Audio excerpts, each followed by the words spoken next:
ஆண்டவராகிய இயேசு கிறிஸ்துவின் நாமத்திற்கு மகிமை உண்டாவதாக. இந்த காலை நேரத்திலே உங்களை வாழ்த்துகிறேன்.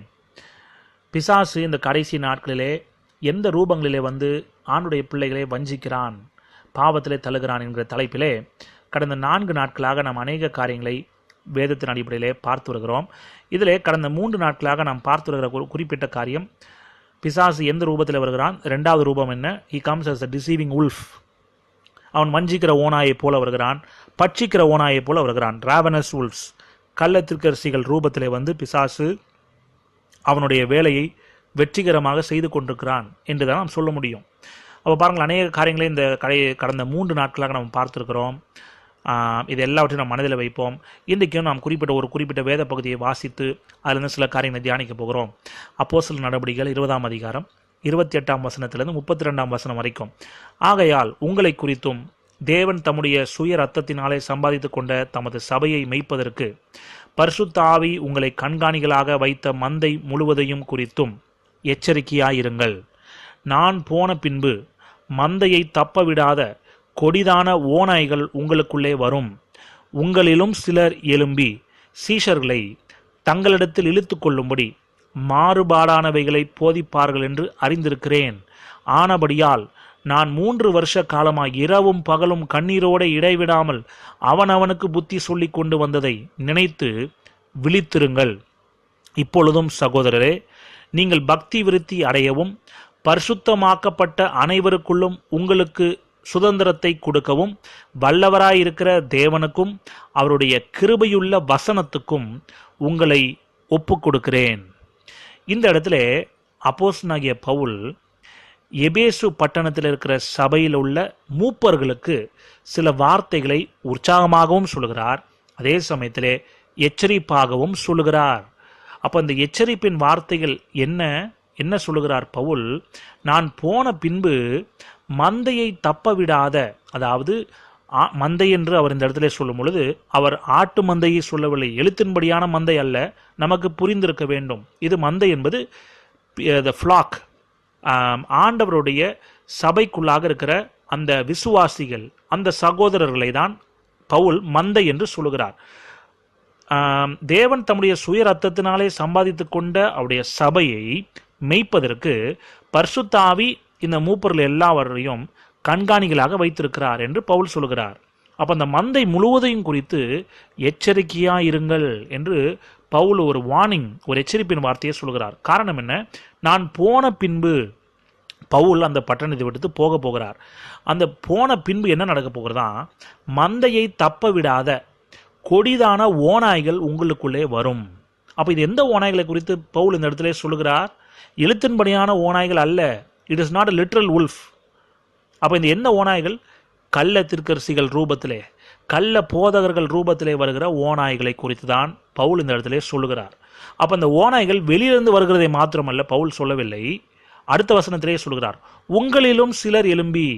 அப்போ சபைக்குள்ளாகவும் சில பேர் கலகம் ஊட்டுவார்கள், கள்ள உபதேசங்களை சொல்லுவார்கள், போதிப்பார்கள். அப்போ வெளியிலிருந்து வருகிறதை மாத்திரமல்ல, உள்ளுக்குள்ளாகவும் இருந்து, சபைக்குள்ளாகவே இருந்து சிலர் எழும்புவார்கள் என்று பவுல் சொல்கிறார்.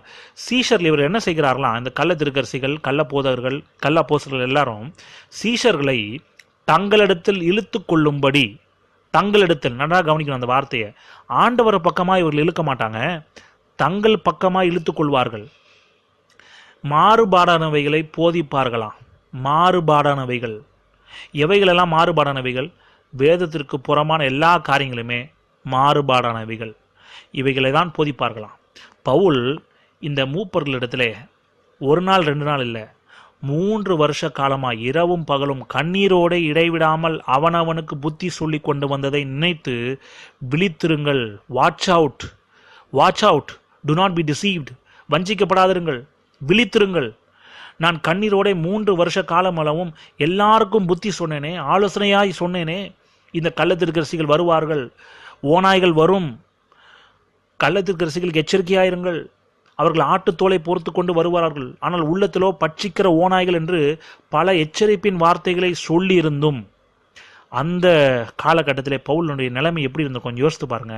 அவர் ஆத்துமாவில் எவ்வளோ வியாகுலப்பட்டிருப்பார், எவ்வளோ ஒரு தேவனுக்கென்று ஒரு வைராக்கியம் பாராட்டின ஒரு மனுஷன் பார்த்தீங்களா பவுல். அவர் ஆண்டுடைய மந்தையை குறித்து ரொம்ப எச்சரிக்கையாக இருந்தார். கவனமாயிருந்தார், கரிசனையோடு இருந்தார். பவுல் ஒரு உண்மையான வேலைக்காரன், உண்மையான ஊழியக்காரன். பவுல் ஒரு கூலிக்காரன் அல்ல, உண்மையான ஊழியக்காரன். 32ஆம் வசனத்தில் சொல்கிறார், இப்பொழுதும் சகோதரரே, நீங்கள் பக்தி விருத்தி அடையவும் பரிசுத்தமாக்கப்பட்ட அனைவருக்குள்ளும் உங்களுக்கு சுதந்திரத்தை கொடுக்கும் வல்லவராயிருக்க தேவனுக்கும் அவருடைய கிருபையுள்ள வசனத்துக்கும் உங்களை ஒப்பு கொடுக்கிறேன். இதுதாங்க உண்மையான ஊழியக்காரன் செய்வார்.